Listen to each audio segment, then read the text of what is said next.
જવાન જય જવાન આ બપોરે 4 વાગ્યાની ચા પીધા વગરનું ચાલે પાવરથી બોલો યાર જય જવાન જય જવાન જય જવાન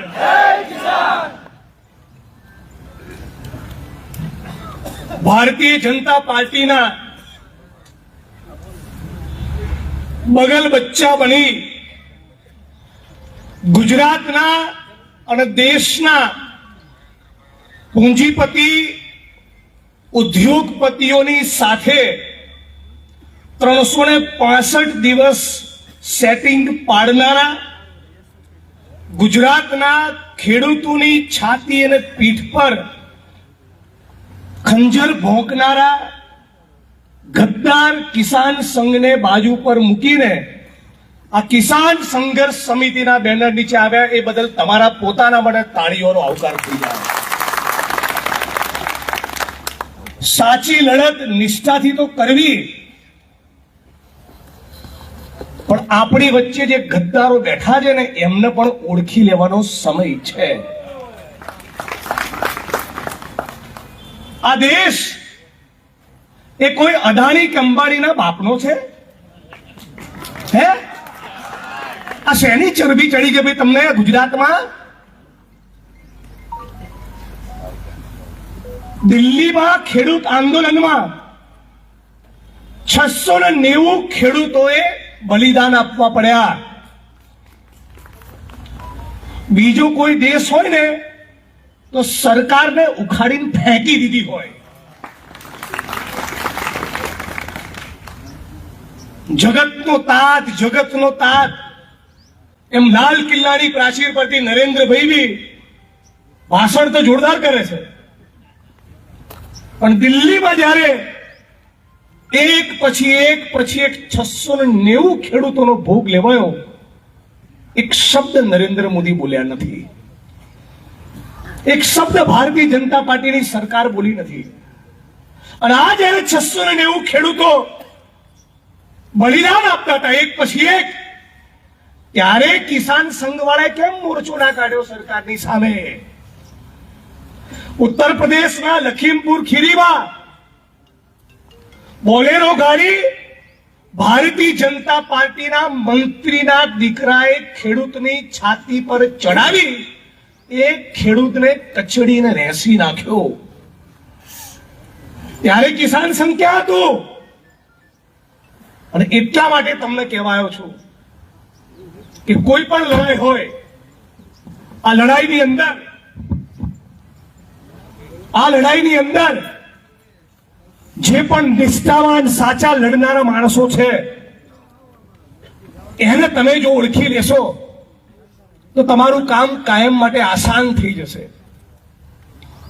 હું તમને ગેરંટી આપું છું કે દુનિયા ઊંધી થઈ જાય પણ આ રાજકોટિયા, આ લાલજીભાઈ દેસાઈ, આ પાલ આંબલિયા અને ખેડૂત સમાજનું નેતૃત્વ કરનારા જયેશભાઈ પટેલ એ કોઈ દિવસ એ ખેડૂતોના હિત સાથે ગદ્દારી નહીં કરે.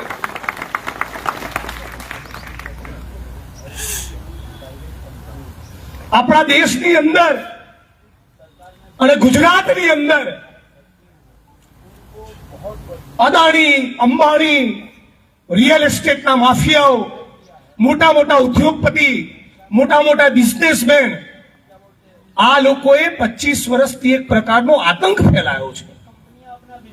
ખેડૂતની અરજી હશે કે નહીં હોય, એની જમીન લઈ જ લેવાની, એનું ગૌચર સાફ કરી નાખવાનું, એની છાતી પર ગાડી ફેરવી નાખવાની, અને ભલે 700 ખેડૂતો દિલ્હી પર મરી જાય, આ સરકારના પેટનું પાણી હલતું નથી.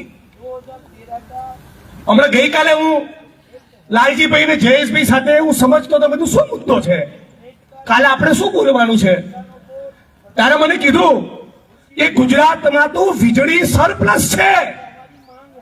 વિધાનસભાના મંચ પર અને આવી જાહેર સભાના મંચ ઉપર સરકાર તો ફાંકો મારે છે કે અમારા રાજ્યમાં તો વીજળી સરપ્લસ છે. તો શેના માટે અદાણી અંબાણીની તમે ચાપલુસી કરી રહ્યા છો?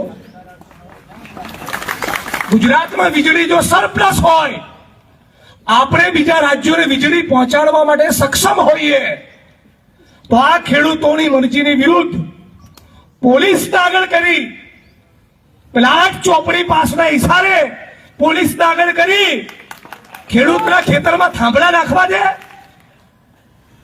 અને આ લડતમાં constable, head constable, PSI, PI એનો કોઈ વાંક નથી. વાંક તો પૂંજીપતિઓની ચાપલુસી કરી રહેલા પેલા 8 ચોપડી પાસનો છે. એ 8 ચોપડી પાસને બેસાડે એટલા માટે છે કે ગૌતમભાઈ ફોન કરે અને ખટાક દઈને સહી કરી દે, કે સહી કરતા આવડતું છે એટલું તો આજે આપણે સવાલ એ પૂછવા માટે ભેગા થયા છીએ કે ખેડૂત હું, જમીન મારી, ટેક્સ મારું, વોટ મારો, ચૂંટીને મોકલું હું, અને જલસા કરે અદાણી અંબાણી, ચાપલુસી કરે 8 ચોપડી. આપણે કોઈ પણ સંજોગોમાં ચલાવવાનું નથી. પણ આટલો બધો અત્યાચાર અને આતંક હોય તો ચૂંટણી આવે ત્યારે આપણને કંઈક થઈ જાય છે. થઈ જાય છે ને, લોચો પડે છે ને. એ શું લોચો પડે છે? 5.5 વર્ષ આપણે ખેડૂત, અને મતદાન કરવાનું હોય ત્યારે આપણે કોળી, ત્યારે માલધારી, ત્યારે કડવા લેવા, ત્યારે દેવી પૂજક ઠાકોર ને દલિત, અને બાકીના 5.5 વર્ષ આપણે ખેડૂત. એટલે આ જાતિનું ભૂત જે આપણા માહિલામાં ધૂણે છે એને મસળીને બહાર ફેંકી દો અને કહો કે અમારી ફક્ત એક જ ઓળખ છે, ખેડૂતના દીકરા છીએ, ભારતવાસી છીએ. આના સિવાય બીજી કોઈ અમારી ઓળખ નથી. આશા વર્કર, આંગણવાડીની બેન, જીઆરએસએફના જવાન, સફાઈ કામદાર, હોમગાર્ડના જવાનો, મલ્ટીપર્પઝ હેલ્થ વર્કર, પંચાયતના પટાવાળા, એલઆરડીના જવાન ભાઈ બહેનો, પોલીસના કોન્સ્ટેબલો, આ લાખો કર્મચારી ફિક્સ પગાર આઉટસોર્સિંગ કોન્ટ્રાક્ટની પ્રથાનો ભોગ બનેલા છે. 25 વર્ષથી કકડાટ કરે છે. પણ ચૂંટણી આવે ત્યારે પટેલ ને માલધારી ને ઠાકોર ને દલિત ને મુસ્લિમ ને આદિવાસી થઈ જાય છે. ત્યારે કર્મચારી રહેતા નથી. ખેડૂત અને શ્રમજીવી એ લૂંટનારી સરકારો અને લૂંટનારા પૂંજીપતિઓની સામે એક ના થાય, એટલા માટે જ તમને ગાંધીનગરમાં બેઠેલા ચોરો એ જ્ઞાતિ અને ધર્મમાં વહેંચી રહ્યા છે. હું ગુજરાતની વિધાનસભામાં તમારો અવાજ બનીશ અને વિધાનસભાના મંચ ઉપર તક મળીએ ત્યારે બોલીશ કે થાંભલો તો એક જ શરતે નાખવા મળશે, ટકાટક 2 કરોડ અમારા ગજવામાં આપો અને થાંભલો નાખો. 2 કરોડથી 1 પાઈ ઓછી લેવાના નથી. કેમ? અદાણી અને અંબાણીની સંયુક્ત સંપત્તિનો આંકડો જાણો છો? કેટલી અદાણી અંબાણીની સંપત્તિ? એકની 7,45,000 કરોડ. 7 કરોડ નહીં કાકા, 70 કરોડ નહીં, 700 કરોડ નહીં, 7,000 કરોડ નહીં, 70,000 કરોડ પણ નહીં, 7,45,000 કરોડ. અંબાણીની સંપત્તિ કેટલી? 7,65,000 કરોડ. ગુજરાતની વિધાનસભાનું બજેટ કેટલું? 4 લાખ કરોડ. આ પેલા 2 જણા જોડે સંપત્તિ કેટલી? 16 લાખ કરોડ. અલા ભાવ વધારો 2 નહીં ચાલે, 2.5 કરોડ જોઈએ, 2.5 કરોડ. સાચું ખોટું? હવે મેં તો મુકેશ અંબાણીને, ગૌતમ અદાણીને કોઈ ચણતર પ્લાસ્ટરની સાઈડ ઉપર કડિયા મજૂરી કરતા મેં નથી જોયા. તમે જોયા છે? ઈટોના ભઠ્ઠામાં જોયા? સેન્ટિંગનું કામ કરતા જોયા, કેમિકલની ફેક્ટરીમાં જોયા, મોરબી સિરામિકમાં જોયા. તો 15 લાખ કરોડ ભેગા કઈ રીતે થયા? આનો હિસાબ માંગવાનો સમય આવી ગયો છે. એટલે હિસાબ એમનો 27માં કરીશું. હાલ એટલી વાત, 2 કરોડ આપો અને થાંભલો નાખો. અને છેલ્લે મારા પરિવારના સદસ્યો છે એટલે કહું છું, આ લડતમાં જીત ક્યારે થાય ખબર છે? જીતવું છે ને લડતમાં? પાક્કું જીતવું છે ને? ખેડૂતના દીકરા છો ને? મોરબીના સિરામિકની ફેક્ટરીમાં કોઈ મજૂરનું શોષણ થતું હોય અને એના મુદ્દે પણ તમારો માહિલો કે લડવું જોઈએ, ત્યારે જીત થાય. ઉત્તર પ્રદેશ કે બિહારમાં ફક્ત મુસ્લિમ હોવાના કારણે કોઈક મુસ્લિમ છોકરાના સડક ઉપર મોબ લિન્ચિંગમાં મારી નાખે ને તમારો આત્મા કહે, હું તો નરસિંહ મહેતાના ગુજરાતનો છું, જેને એ શીખવાડ્યું કે વૈષ્ણવ જન તો તેને રે કહીએ જે પીડ પરાઈ જાણે રે. તો ખેડૂતો તમારી જીત થાય. ઉનામાં ગાડી જોડે બાંધીને 4 દલિતોને માર્યા હતા અને તમારો આત્મા કકળી ઉઠે, આ દલિત ભાઈઓ સાથે ખોટું થયું. ખેડૂતો એ દિવસે તમારી જીત થાય. તમે ટીવી 9માં જયારે જુઓ કે 450 રૂપિયા માટે દાહોદ, ગોધરા અને પંચમહાલનો કડીયો મજૂર અમદાવાદની બરોડાની બિલ્ડિંગ પરથી પડીને મર્યો અને એની લાશ ઉપાડવા માટે કોઈ માણસ નથી. એ તમારો આત્મા કકળી ઉઠે ને, એ દિવસે ખેડૂતો તમારી જીત થાય. ખેડૂતો તમારી જીત તો એ દિવસે થાય જ્યારે તમે કબીરને સમજો. કબીર કહે છે કે એક રામ દશરથ કા બેટા, दूजा जो घट घट में बैठा. एक राम दशरथ का बेटा, दूजा जो घट घट में बैठा. तीसरे राम का सकल पथारा, चौथा सबसे निर्गुण सबसे न्यारा.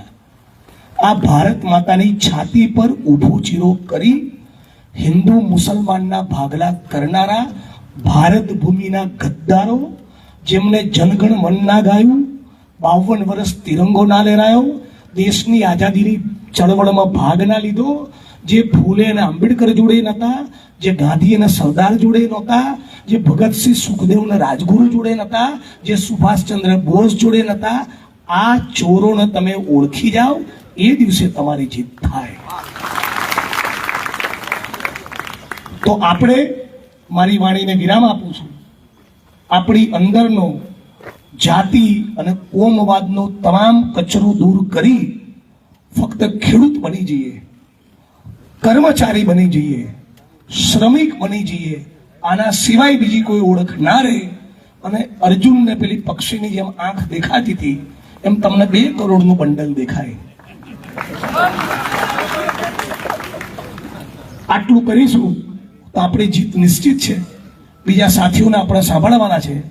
છેલ્લે મારી વાણીને વિરામ આપતા પહેલા એક વિનંતી કરું. આ સભામાંથી જ્યારે પણ છૂટા પડીએ, શાંતિથી એટલો વિચાર કરજો, તમારા ખેતરમાં થાંભલો લાગ્યો કે નહીં લાગ્યો, પણ તમારો દીકરો જો ડ્રગ્સના રવાડે ચડશે ને, તમારી 500 વીઘા જમીન હશે તો કોઈ મતલબ નહીં રહે. આપણા ગુજરાતમાં 15-17 વર્ષના યુવાનો અને યુવતીઓ, દીકરા દીકરીઓ ડ્રગ્સ લેતા થઈ ગયા. કેટલી ઉંમરના? 15-17 વર્ષના. દારૂનું વ્યસન છૂટી જતું હોય છે, સિગરેટ અને તમાકુનું વ્યસન છૂટી જતું હોય છે, પણ એક વખત અઠવાડિયામાં 5 દિવસ કોઈ ડ્રગ્સ લે એટલે બંધાણી થઈ ગયો. તમારું, મારું, આ પોલીસના મિત્રોનું, મીડિયા કર્મીઓનું કોઈનું ઘર બચવાનું નથી. આ ડ્રગ્સ સામેની લડાઈમાંથી આટલું સમજી લેજો. એટલે મારી વાણીને વિરામ આપું છું. આપ સૌનો ખૂબ ખૂબ આભાર. તમે કહેશો ત્યાં સુધી તમારી જોડે ઉપવાસમાં બેસીશ. તમે કહેશો કે નહીં કહો, વિધાનસભા તમારો અવાજ હું બુલંદ કરીશ. આટલું તમને વચન આપીને મારી વાણીને વિરામ આપું છું. જય ભીમ, જય સંવિધાન.